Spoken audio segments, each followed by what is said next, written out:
அன்பு தலைவரின் ரசிகர்கள் அனைவருக்கும் அன்பு கலந்த வணக்கம். இன்று நம் தலைவர் நடித்த கூலி படம் மாபெரும் சாதனை படைத்திருக்கிறது.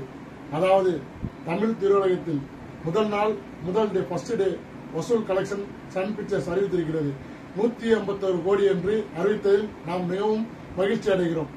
1975ஆம் ஆண்டு ஆகஸ்ட் 15 இரும்பு கதவை திறந்து கொண்டு தலைவர் அறிமுகமான அபூர்வங்கள் ரிலீஸ் ஆன நாள் இன்று.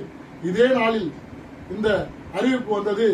50 வருடம் கழித்து மாபெரும் சாதனை படைத்து இந்த சாதனையை முறியடிக்க எவரும் இல்லை என்பதை நாம் அறிந்து கொள்ளும் போது மிகவும் மகிழ்ச்சியாக இருக்கிறது. இதேபோல் இந்த 151 கோடி சாதனையை மீண்டும் முறியடிக்க வேண்டும் என்றால் அது நம் தலைவரால் மட்டும்தான் முடியும். ஆகவே தலைவா, நீங்கள் 50 வருடம் கடந்தும் இன்றும் சூப்பர் ஸ்டாராக நிரந்தரமாக இருந்து கொண்டிருக்கிறீர்கள். அது எங்களுக்கு பெருமை, ரசிகர் என்று நாங்கள் பெருமையாக கருதி கொள்கிறோம். இதேபோல் மீண்டும் மீண்டும் மீண்டும் படங்கள் நடித்து பல சாதனைகள் புரிந்து மக்களை மகிழ்விக்க வேண்டும் என்று இதன் மூலம் தெரிவித்துக் கொண்டு வாழ்க தலைவர் ரஜினி, வளர்க நற்பணி என்று கூறி விடைபெறுகிறேன். விருகை பகுதி பி. சாதிக் பாட்சா.